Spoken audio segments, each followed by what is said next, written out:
ज्ञानतिमिरन्धस्य ज्ञानञ्जनशलाकया चक्षुरुन्मिलितं येन तस्मै श्रीगुरवे नमः। श्रीचैतन्यमनोभीष्टं स्थापितं येन भूतले स्वयं रूप कदा मह्यं ददाति स्वपदान्तिकं।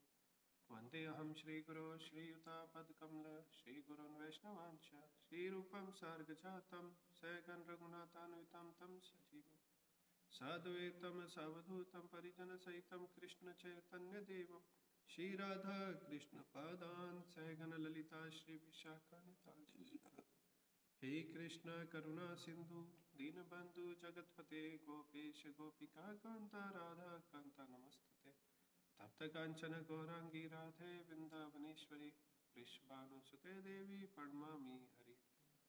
वाञ्छाकल्पतरुभ्यश्च कृपा सिन्धु एव च पतितानां पावनेभ्यो वैष्णवेभ्यो नमो नमः। जय श्री कृष्ण चैतन्य प्रभु नित्यानंद श्री अद्वैत गदाधर श्रीवासादि गौर भक्तवृंद। हरे कृष्ण कृष्ण कृष्ण हरे हरे हरे राम राम राम हरे हरे। नमो विष्णुपादाय कृष्ण पृष्ठाय भूतले श्रीमते भक्तिवेदांत स्वामी निति नामिने। नमस्ते सरस्वती देवे गौरवाणी प्रचारिणे निर्विशेषा शून्यवादी पाश्चात्य देशतारिणे।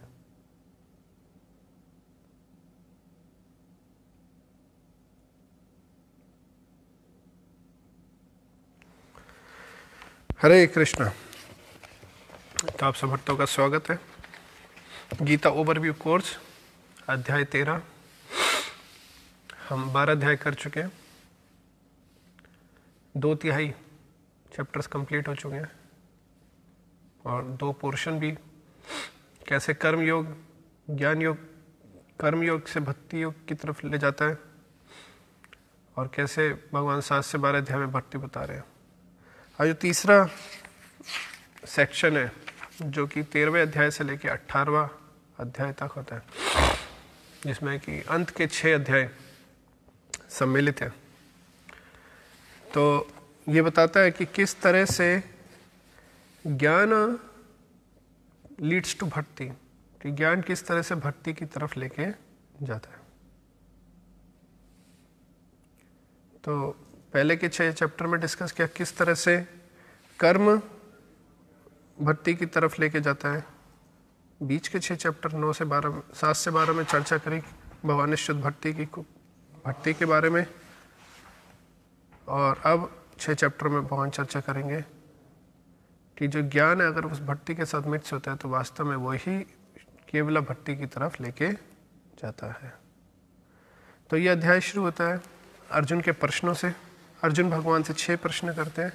अर्जुन उवाच परकतिं पुरुषं च एव क्षेत्रं क्षेत्रज्ञम् एव च एतत् वेदितुम् इच्छामि ज्ञानं ज्ञेयं च केशव।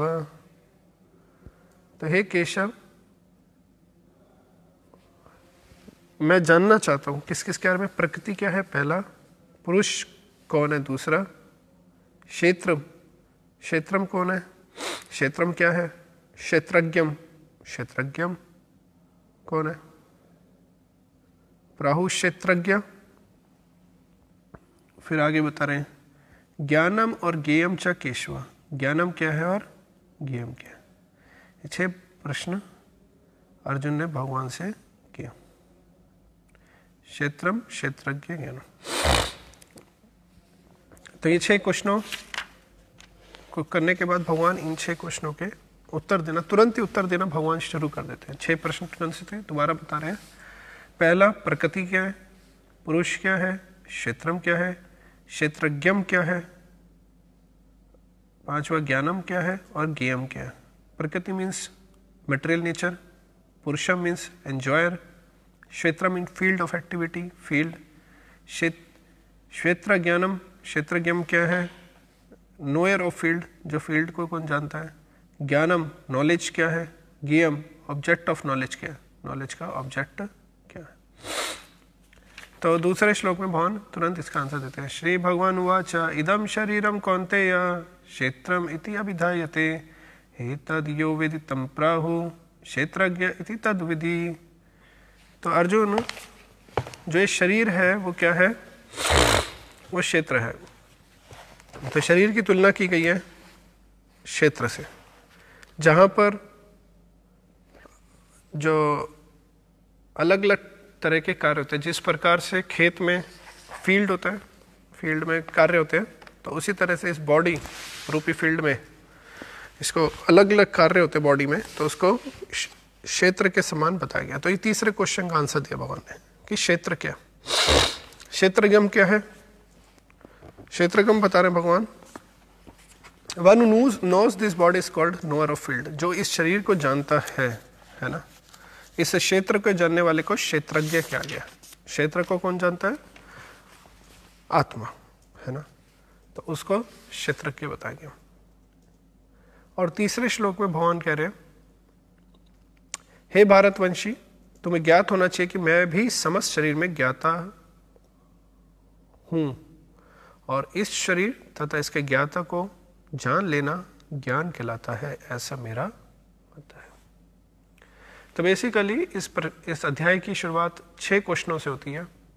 अर्जुन भगवान से 6 प्रश्न पूछते हैं और भगवान इस अध्याय में इन 6 प्रश्नों का भी उत्तर देते हैं और फिर बताते हैं कि वास्तव में जो व्यक्ति इन 6 चीजों को जान जाता है उसका दृष्टिकोण क्या होता है।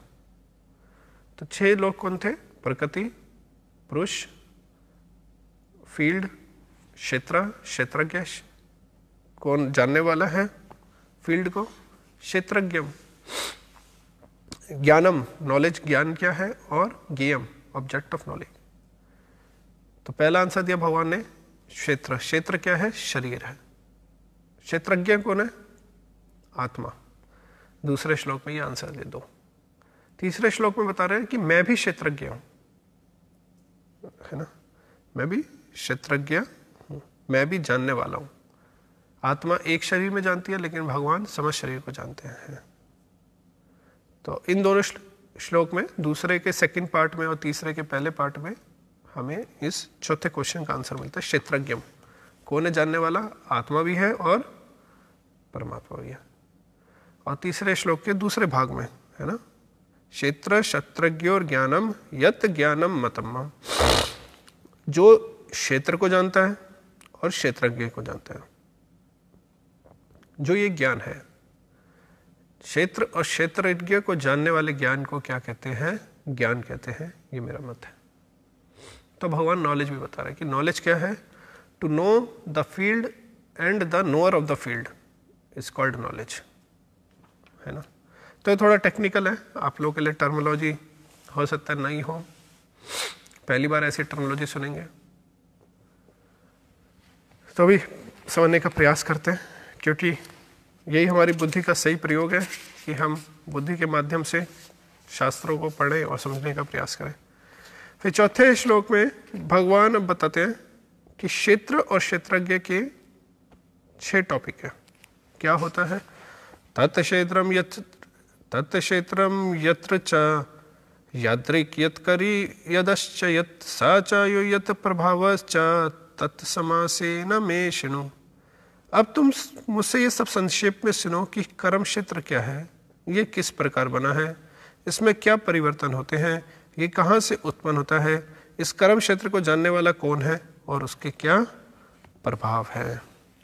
तो इस अध्याय में भगवान इन 6 चीजों को भी एक्सप्लेन करते हैं। क्षेत्र और क्षेत्रज्ञ के बारे में 6 बातें और बोली, है ना।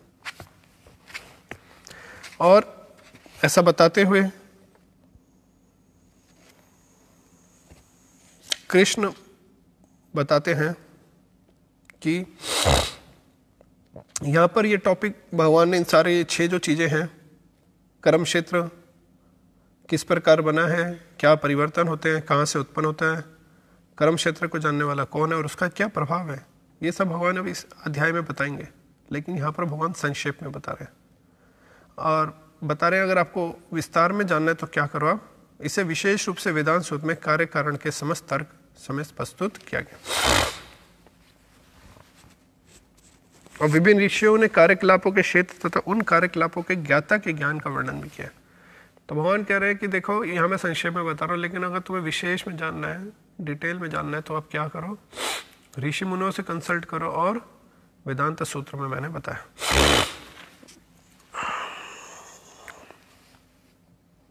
और तुरंत ही भगवान बताना शुरू कर देते हैं कि पहला यत चा, इन 6 में से कर्म क्षेत्र क्या है। एक तरह से बॉडी क्या है, बॉडी किससे बनी है, तो भगवान बता रहे हैं छठे अध्याय में श्लोक में, पंच महाभूत अहंकार बुद्धि अव्यक्त 10 इंद्रियां और मन 5 इंद्रिय विषय से ये बॉडी बनी है। मतलब 5 working senses, 5 knowledge acquire senses, 5 sense object और 5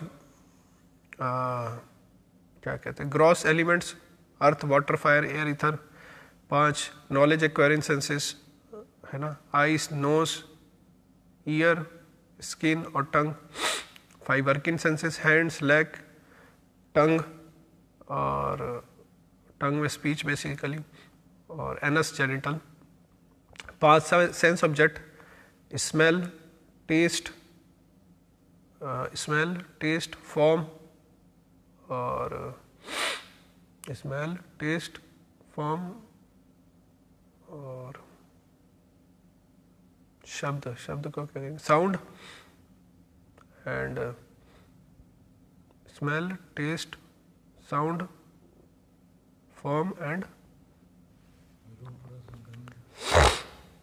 smell taste form and touch है ना। तो आइस के लिए फॉर्म और स्किन के लिए टच, हाँ, और साउंड, 5 चीजें। तो ये 20 एलिमेंट हो गए। और फिर क्या बता रहे, मन बुद्धि अहंकार और अव्यक्त मतलब प्रधान बेसिकली। तो ये 24 एलिमेंट से ये सारा फील्ड ऑफ एक्टिविटी कर्म क्षेत्र बना हुआ है। तो ये प्रश्न पूछा था 5वें में बता रहे, 4थे श्लोक में भगवान बता रहे है ना, कर्म क्षेत्र क्या है, यह किस प्रकार बना है ना। और इस तो कर्म क्षेत्र क्या है, क्वालिटीज, इसके गुण है ना, अगले में बता रहे हैं। इच्छा द्वेष सुख दुख संघात जीवन के लक्ष्य धैर्य, इन सबको संक्षेप में कर्म का क्षेत्र और उसकी अंतःक्रिया विकार कहा जाता है ना। इसमें क्या क्या परिवर्तन आते हैं, चेंजेस द बॉडी, तो ये विकार है। तो ये भगवान ने बताया कुछ बातें यहाँ तक। तो यहाँ तक जो पहले प्रश्न पूछा था उसके 3 क्वेश्चनों का आंसर दे दिया भगवान ने, तीसरे चौथे और 5वें का, फील्ड का, क्षेत्रज्ञ और ज्ञान। अब ज्ञान को भगवान और बता रहे, श्लोक नंबर 8 से लेके 12 तक। इसमें ज्ञान के 20 एलिमेंट बताए गए हैं है ना, 20 क्वालिटीज बताई गई हैं, ये कह लीजिए, जिसके कारण ये ज्ञान को अगर व्यक्ति अपने जीवन में इम्बाइब करता है तो वो जो 24 पदार्थों का, 24 एलिमेंट का जो मटेरियल फॉर्म है, प्रकृति है, उससे वो बाहर निकल सकता है, उससे अपने आप को डिसेंटेंगल कर सकता है ना। ये जो ज्ञान है ये शरीर से, कर्म क्षेत्र से होने वाली क्रिया के अलग है। ये जो शरीर है, जो प्रकृति है, मटेरियल नेचर है, वो 24 एलिमेंट का बना है, लेकिन ये ज्ञान उससे मुक्त कराने वाला है ना। तो अब क्वेश्चन जो 5वां था, ज्ञान क्या है ना। ज्ञान क्या बताया था भगवान ने कि किस किस को जानना, शरीर तथा उसके ज्ञाता को जान लेना है ना। मतलब कि प्रकृति, बॉडी, शरीर, सोल एंड सुपर सोल, इन तीनों को जानना ज्ञान कहलाता है। तब ज्ञान को और विस्तार में बता रहे हैं, 20 गुण बता रहे हैं। क्या क्या 20 गुण है, अमानित्वम अदम्भितम अहिंसम शांतिरार्जवम आचार्य उपासनम शौचम स्थैर्यम आत्मविनिग्रह इंद्रियार्थेषु वैराग्य मन अहंकार एवच जन्म मृत्यु जरा व्याधि दुख दोषानुदर्शनम आसक्तिर अनिभिक्षवंड पुत्र दारिद्र्यादिषु नित्यं च समचित्त तत्वम अमिष्ट निष्ठोपपितेषु मयि च अन्य योगेन भक्तिरव्यभिचारिणी वित्त देशस सेवितम विवितेश सेवित्वम अर्ति जनसंसदि संसदि अध्यात्म ज्ञानम नित्यत्वम तत्वज्ञानार्थ दर्शनम एतत् ज्ञानम इति प्रोक्तम ज्ञानम यद तो अन्यथा। तो ये बहुत ही अच्छे श्लोक है। भगवान ज्ञान की और बता रहे हैं कि वास्तव में वो ज्ञान जो हमारे को इस संसार से मुक्त करता है, उसके 20 कैरेक्टरिस्टिक यहाँ बता रहे हैं, जिस 20 में से सबसे महत्वपूर्ण यहाँ पर बता रहे हैं माम चान्य योगेन भक्तिर्व्यभिचारिणी। ये 10वें श्लोक में बता रहे हैं भगवान, 11वें श्लोक में, कि मेरे को अनन्य जो भक्ति अव्यभिचारिणी भक्ति है सबसे इसमें से महत्वपूर्ण है, क्योंकि वो अगर करते हैं तो बाकी 19 की 19 क्वालिटी अपने आप आ जाती है ना। अगर कोई भक्ति में लगा है तो उसके अंदर बाकी 19 गुण अपने आप ही आते हैं।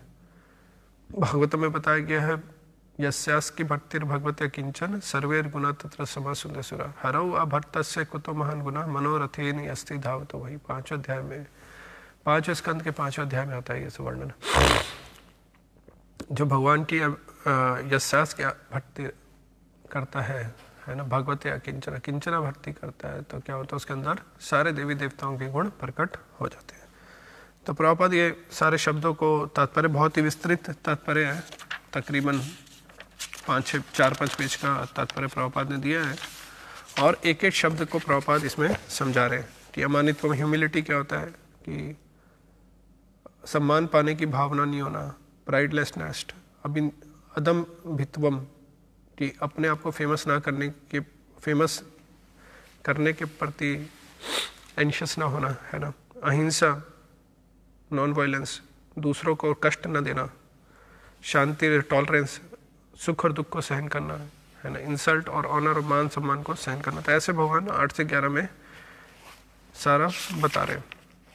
और फिर इसको बताने के बाद भगवान 13वें श्लोक से लेकर 19वें श्लोक तक बताते हैं ज्ञेयम क्या है, ऑब्जेक्ट ऑफ नॉलेज क्या होना चाहिए। 3 चीजें क्लियर हो चुकी है, क्षेत्रम क्या है, क्षेत्रज्ञम क्या है, और ज्ञान क्या है। फील्ड क्या है, फील्ड, नोअर ऑफ फील्ड कौन है, और नॉलेज क्या है। अब ऑब्जेक्ट ऑफ नॉलेज क्या है, नॉलेज का ऑब्जेक्ट क्या है। तो नॉलेज का ऑब्जेक्ट क्या है ना, तो नॉलेज के ऑब्जेक्ट है जीवात्मा और परमात्मा। तो 13वें अध्याय में बता रहे हैं 13वें श्लोक में, अब मैं तुम्हें ज्ञेय के विषय में बतलाऊंगा जिसे जानकर तुम नित्य भ्रम का आस्वादन कर सकोगे। ये भ्रम या आत्मा जो अनादि है और मेरे अधीन है, इस भौतिक जगत के कार्य कारण से परे स्थित है ना।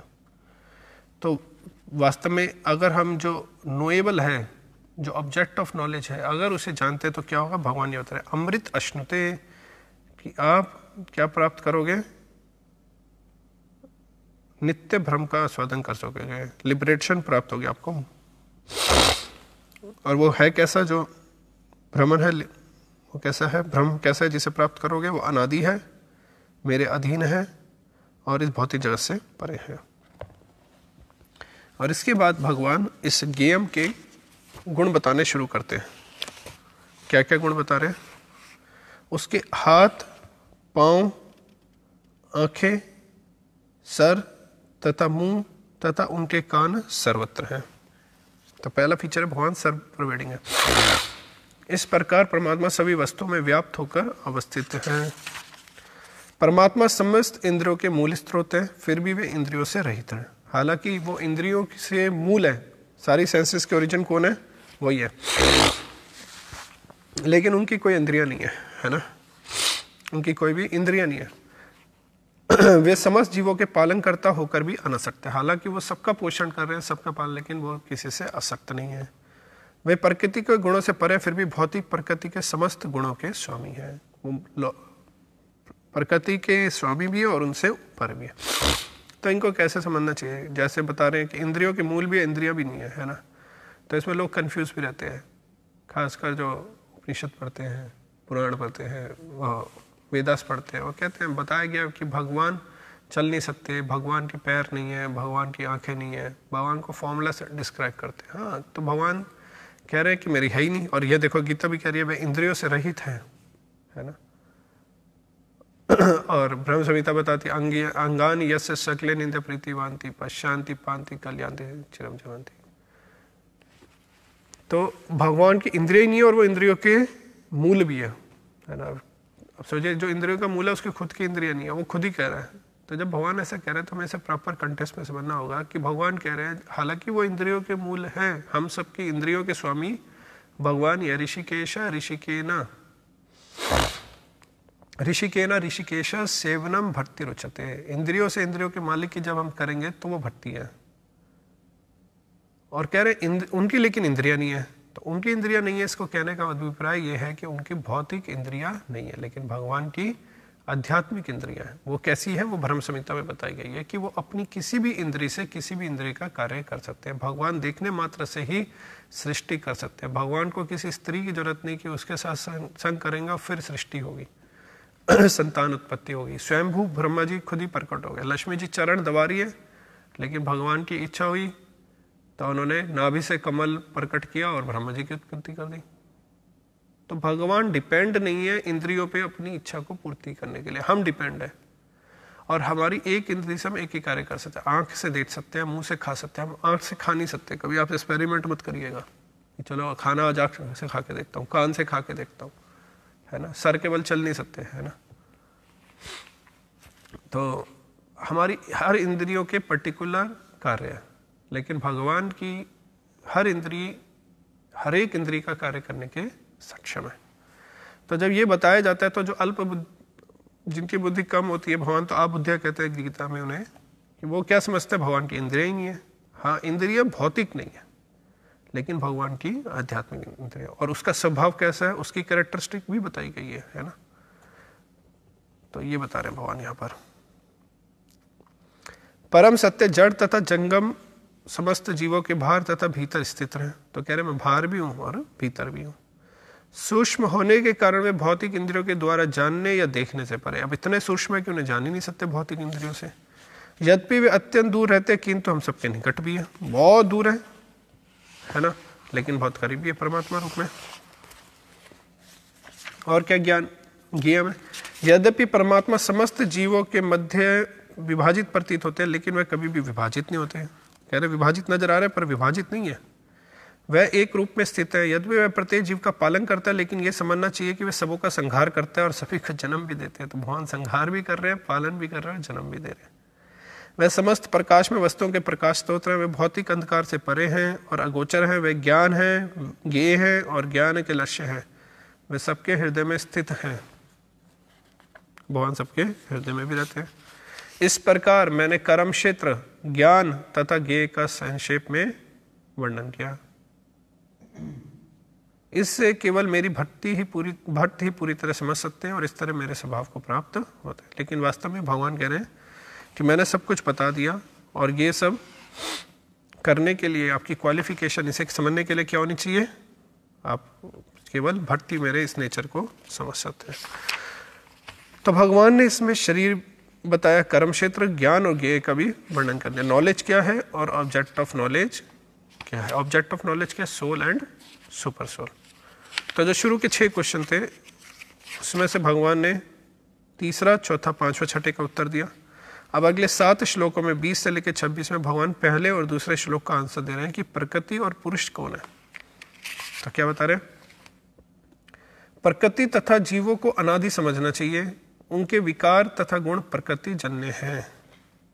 तो क्या है ये, प्रकृति और पुरुष दोनों ही शाश्वत है, पहले तो ये समझना चाहिए। क्योंकि जो मायावादी होते हैं वो क्या कहते हैं, भ्रम सत्य जगत मिथ्या, है ना। लेकिन जो वैष्णव सिद्धांत है उसका सिद्धांत क्या कहता है, भ्रम सत्य और भगवान से आया ये जगत भी सत्य है ना। आपको जो सारा चीज दिख रहा है सत्य तो है, जो बिल्डिंग है वो बिल्डिंग है, माइक है, मोबाइल है, दिख रहा है। पर वैष्णव अंडरस्टैंडिंग क्या है, भ्रम सत्य है, जगत सत्य है, लेकिन जगत अनित्य है। सत्य है लेकिन टेम्परेरी है, अनित्य कहेंगे। और यहां बता रहे शाश्वत भी है। अब इसे कैसे समझे, इटर्नल। तो जो जगत है, प्रकृति इटर्नल भी है और अनित्य भी है, टेम्परेरी है, पेरिशेबल है ना। कैसे कि ये मैनिफेस्ट होती है और अनमैनिफेस्ट होती है, और ये शाश्वत रूप से चलता रहता है, तो इसलिए प्रकृति शाश्वत है। तो क्या बता रहे हैं, material nature and are beginningless, इसकी शुरुआत शुरू से है ना, क्योंकि ये भगवान की ही शक्ति है, जैसा 7वें अध्याय के 4 में हमने डिस्कस किया था, 4 में। और their transformation and mode of matter are product of material nature, और उनके अंदर जो विकार आता है प्रकृति के अंदर और गुण, वो जो गुण है वो उसी के बाय प्रोडक्ट है। बाय प्रोडक्ट को क्या कहेंगे, प्रकृति जन्य, प्रकृति से ही प्रकट हुए, है ना। तो सृष्टि कैसे हुई, कैसे होती है सृष्टि, है ना। तो जब क्रिएशन नहीं होती तो महाविष्णु लेटे हुए है ना कारण सागर में, और प्रधान है। तो जब प्रधान के ऊपर भगवान ग्लांस करते हैं तो उस ग्लांस से क्या होता है, सृष्टि प्रकट होती है। मैं इसकी और टेक्निकल डिटेल में नहीं जा रहा, कैसे रजोस तमा सत्व गुण कंबाइन होता है, फिर क्या क्या पहले पहले दूसरे नंबर पे आता है, पूरा वो टेक्निकल सब्जेक्ट है। वो श्रीमद् भागवतम में दूसरे और तीसरे स्कंद में बहुत अच्छे से समझाया। कभी अगर यही टॉपिक एक्सक्लूसिवली लेंगे तो हम समझ सकते हैं कि कैसे सारा सृष्टि होता है, लेकिन हम बेसिक रूप से समझते हैं कि जब महाविष्णु श्वास लेते हैं तो ब्रह्मांड की उत्पत्ति होती है, और उससे पहले क्या करते हैं कि जो प्रधान होता है उस पर दृष्टिपात करते हैं, और उस पर दृष्टिपात करके जब सृष्टि होती है और दृष्टिपात करते हैं तो अलग अलग सृष्टि होती है। और सृष्टि में फिर जीवात्माओं को डाला जाता है, और उनके अंदर जो उनकी इच्छाएं होती है, जो बीज रूप में होती है, उसको पूरी करने के लिए एक चांस दिया जाता है। तो सब चीज़ें मैनिफेस्ट होनी शुरू होती हैं इस संसार में, है ना। और सृष्टि करके ये एक मौका दिया जाता है कि वो अपन वापस पुनः भगवत धाम की जर्नी करे, है ना, जहाँ से स्पिरिचुअल वर्ल्ड से हम आए वहाँ पर जाए। तो इसी के कारण के लिए सृष्टि की जाती है। अब इसमें प्रकृति और जीव का क्या रोल होता है, हमने हालांकि 13वें अध्याय 5वें अध्याय में भी चर्चा किया था, यहाँ पर दोबारा से आ रहा है। क्या बता रहे हैं, प्रकृति समस्त भौतिक कारणों तथा कार्यों के हेतु कही जाती है, और जीव इस संसार में विविध सुख दुख के भोग का कारण कहा जाता है। इंग्लिश में इसे पढ़ लेते हैं एक बार। Nature is said to be the cause of all material causes, तो कॉजेस एंड इफेक्ट, तो जितना भी हम सृष्टि में देखते हैं, है ना, उसका कॉज एंड इफेक्ट कौन है, मटेरियल नेचर। 3 गुण है ना, प्रकृति क्रिया मानानी गुणे कर्माणी सर्वशा, अहंकार विमूढ़ आत्मा करता है हामिति मान्यते, 3रे अध्याय का 27वां श्लोक।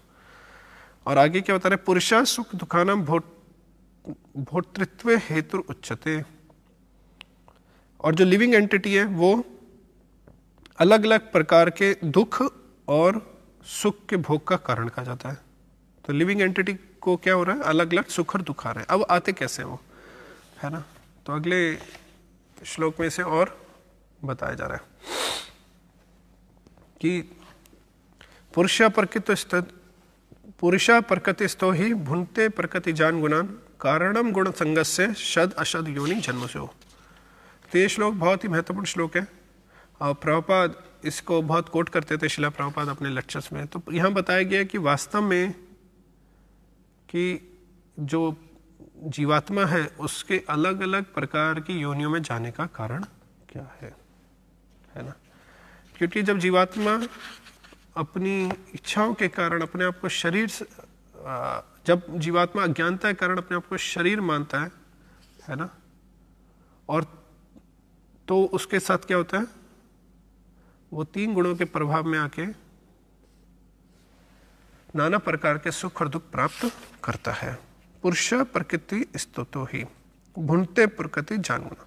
और इसमें बताया गया कि जब पुरुष है, जो जीवात्मा है, वो 3 गुणों का जब भोग करना, 3 गुणों के अंदर रहते हुए अगर प्रकृति का भोग करना चाहता है ना, तो क्या होता है, इन 3 गुणों के संग के कारण वो अच्छी और बुरी योनियां प्राप्त करता है। तो बेसिकली जो जीवात्मा है जब इस संसार में आता है, इस प्रकृति में, इस फील्ड ऑफ एक्टिविटी में, तो वो इस फील्ड ऑफ एक्टिविटी में रहते हुए इसको भोग करना चाहता है। और जब इसको भोग करना चाहता है तो क्योंकि उसका प्रकृति के साथ बहुत टाइम से संग हुआ है, तो भोग करने की वृत्ति के कारण वो क्या प्राप्त करता है? शद अशद योनि जन्म से। कभी उसे अच्छी और कभी बुरी योनि प्राप्त होती है। और फिर भगवान अपने बारे में बता रहे हैं। क्या बता रहे हैं? उपदृष्टा अनुमंता च भर्ता भोक्ता महेश्वर परमात्मा इति चाप्युक्तो देहि अस्मिन् पुरुषा परा, है ना। और बॉडी में एक और जो गेम है ना, एंजॉयर है, वो कौन है? भगवान कह रहे मैं हूं, है ना। परमात्मेति चाप्युक्तो देहि ने अस्मिन् पुरुषा भर्ता भोक्ता महेश्वरा। भगवान भर्ता भी है, हमारे पालनकर्ता भी है ना, और मालिक भी है, भोक्ता भी है, सुप्रीम एंजॉयर भी है, और महेश्वर भी है, सुप्रीम लॉर्ड भी है। और उनका क्या रोल है? परमात्मा के रूप में कह रहे मैं हृदय में रहता हूं और क्या करता हूं? उपदृष्टा अनुमंता च, और मैं उपदृष्टा करता हूं, मैं सबकी गतिविधियों को देखता हूं और उसको सेंशन करता हूं, है ना। अभी आगे भी आएगा 18वें अध्याय में कौन करता है ना।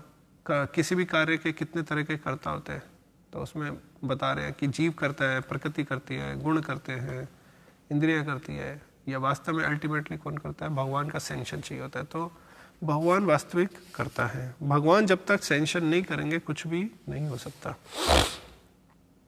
तो भगवान सुप्रीम प्रोपाइटर के रूप में, लॉर्ड के रूप में, एंजॉयर के रूप में, ओवरसीयर और परमिटर के रूप में हमारे में रहते हैं। तो ये सारा नॉलेज दिया जा रहा है किसका? प्रकृति का और पुरुष का, कि वास्तव में प्रकृति क्या है, प्रकृति और जीव में क्या कनेक्शन है, जीव 3 गुणों के संग में कैसे कार्य कर रहा है, वास्तविक पुरुष कौन है, और ये सब जानने के क्या लाभ है ना। अगर कोई ये जानता है तो क्या लाभ है? जो व्यक्ति प्रकृति, जीव तथा प्रकृति के गुणों की अंतःक्रिया से संबंधित इस विचारधारा को समझ लेता है, उसे मुक्ति की प्राप्ति सुनिश्चित है, उसे तुरंत मुक्ति मिल जाती है। उसकी वर्तमान स्थिति चाहे कैसे भी हो, उस यहाँ पर उसका पुनर्जन्म नहीं होगा। तो वास्तव में जो समझ जाएगा कि जीवात्मा कौन है, प्रकृति क्या है और 3 गुण कैसे कार्य करते हैं, तो उसको दोबारा संसार में नहीं आना। तो ये तो एक तरीका हो गया जानने का। इसके अलावा है ना, कैसे हम जान सकते हैं? कुछ लोग परमात्मा को ध्यान के द्वारा अपने भीतर देखते हैं, तो दूसरे लोग ज्ञान के अनुशीलन द्वारा, और कुछ ऐसे जो निष्काम कर्मयोग द्वारा देखते हैं। ऐसे भी लोग हैं जो यद्यपि आध्यात्मिक ज्ञान से अवगत नहीं होते, पर अन्यों से परम पुरुष के विषय में सुनकर उनकी पूजा करने लगते हैं। ये भक्तों के लिए बता रहे हैं कि भक्ति कैसे मिलती है। जब हम आध्यात्मिक ज्ञान नहीं है हमारे पास, हमारा ऐसा बचपन से कोई ट्रेनिंग नहीं हुआ कि कैसे आध्यात्मिक ज्ञान प्राप्त करना है, लेकिन हमने दूसरों से भगवान के बारे में सुना और उनकी पूजा शुरू कर दी, तो ये भक्तों के लिए श्लोक है। यह लोग भी प्रमाणिक पुरुषों से श्रवण करने की मनोवृत्ति होने कारण जन्म मृत्यु के पथ को पार कर जाते हैं, क्योंकि इनकी क्वालिटी क्या, इनकी योग्यता क्या, इन्होंने प्रमाणिक पुरुष से श्रवण किया, है ना। तो ऐसा बताने के बाद भगवान अब बता रहे हैं फाइनली आखिरी सेक्शन में कि इस ज्ञान का क्या लाभ है। अब 6 के 6 क्वेश्चन के आंसर दे दिए भगवान ने, और कोई जानता है तो फिर वो किस तरह का ज्ञान चक्षु रखता है और उसकी क्या विजन होता है। तो कह रहे हैं वही वास्तव में असली देखने वाला, जो परमात्मा के समस्त शरीरों में आत्मा के साथ देखता है, जो परमात्मा को समस्त शरीरों में आत्मा के साथ देखता है और ये समझता है कि इस नश्वर शरीर के भीतर ना तो आत्मा ना ही परमात्मा कभी भी विनिष्ट होता है, वही वास्तव में देखता है। और ऐसा देखने वाले का क्या होता है? वह अपने मन के द्वारा अपने आप को भ्रष्ट नहीं करता, इस प्रकार वह दिव्य गंतव्य को प्राप्त करता है, वही वास्तव में भगवत धाम जाता है। और ऐसा व्यक्ति जान पाता है कि वास्तव में कि जो आत्मा है वो करता नहीं है और इस संसार में लिप्त नहीं होती है। भौतिक शरीर के साथ संपर्क होते हुए भी आत्मा ना तो कुछ करता है और ना लिप्त होता है। तो बेसिकली जो आत्मा है वो ना कोई कार्य कर रही है और ना इस संसार में लिप्त हो रही है। जिस तरह से अगर आप एक बर्तन में पानी डालें और तेल डालें तो आप देखेंगे कभी पानी और तेल आपस में मिलते नहीं है। उसी तरह आत्मा का जो स्वभाव, क्योंकि दोनों का अलग अलग कैरेक्टरिस्टिक है, उसी तरह आत्मा और जो मैटर है, पदार्थ है, प्रकृति है, कभी आपस में मिलते नहीं है। हालांकि आत्मा प्रकृति के अंदर ही रहती है, 3 गुणों के प्रभाव में भी आ जाती है क्योंकि वो अणु है, लेकिन फिर भी उसके साथ कभी मिक्स नहीं होती है। जैसे यहाँ पर उदाहरण भी दे रहे हैं एक और, भगवान खुद ही, यद्यपि आकाश सर्वव्यापी है, तो आकाश हर जगह है, किंतु अपनी सूक्ष्म प्रकृति के कारण किसी वस्तु से लिप्त नहीं होता है ना। तो ये जो सारे स्पेस है, सारे में स्पेस ही स्पेस है, उसे आकाश कहते हैं, है ना। तो लेकिन वो किसी में लिप्त नहीं होता। इसी तरह भ्रम दृष्टि में स्थित आत्मा शरीर में स्थित रहते हुए भी शरीर से लिप्त नहीं होता। और जो लोग ज्ञान के चक्षु से शरीर तथा शरीर के ज्ञाता के अंदर को देखते हैं और भवबंधन से मुक्ति की विधि को भी जानते हैं, उन्हें परम लक्ष्य प्राप्त होता है। तो वास्तव में इस ज्ञान को जो हमने चर्चा किया, इन ज्ञान के चक्षु से शरीर तथा शरीर के ज्ञाता के अंतर को देख पाते हैं कि शरीर क्या है, शरीर के ज्ञाता, तो वो भाव बंधन से मुक्त हो जाते हैं। तो ये तीसरा अध्याय है। और चौथे, क्योंकि तीसरा अध्याय के 22वें श्लोक में भगवान ने बताया कि तीनों गुणों का संग करने के कारण उसको शद है। तो जो अगला अध्याय है वो इसी श्लोक से उठेगा कि वास्तव में अगर 3 गुणों के संग से अलग अलग प्रकार की योनियां प्राप्त होती है, तो ये 3 गुण है क्या, और ये किस तरह से हमारे को प्रभाव करते हैं, और कैसे हम 3 गुणों के प्रभाव से मुक्त हो सकते हैं, तो ये 14वें अध्याय में भगवान बताते हैं।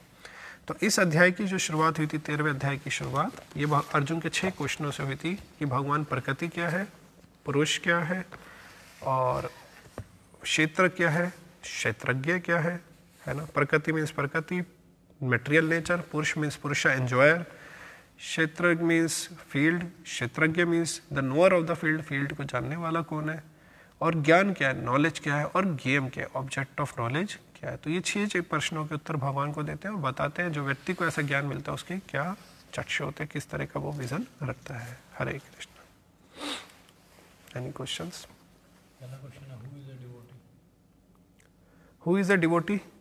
श्री चैतन्य महाप्रभु ने जब बंगाल से भक्त आते थे जगन्नाथपुरी में रथ यात्रा के समय, तो महाप्रभु ने एक बार बोला कि one who chants the holy name of the lord even once he is a devotee, है ना। और हर साल उसका महाप्रभु स्टैंडर्ड बढ़ा देते थे, और एक अल्टीमेट स्टैंडर्ड दिया कि जिसको देख के भगवान का स्मरण होता है वो भी डिवोटी है। तो डिवोटी के कैटेगरीज है, लेकिन one who chants the holy name once is known as a devotee. जो हरे कृष्ण महामंत्र का जप कर रहा है is a devotee of lord basically. If a person drops worship in between, and he also knows that if he surrender to Krishna, and in last if he surrender to Krishna, he will go back to Godhead, as other devotees are doing, then is he doing right or not? And how can he remove his doubt about his drop of worship? Maybe he says that at the end he will surrender, now let me drop it. Okay. If it is good or not.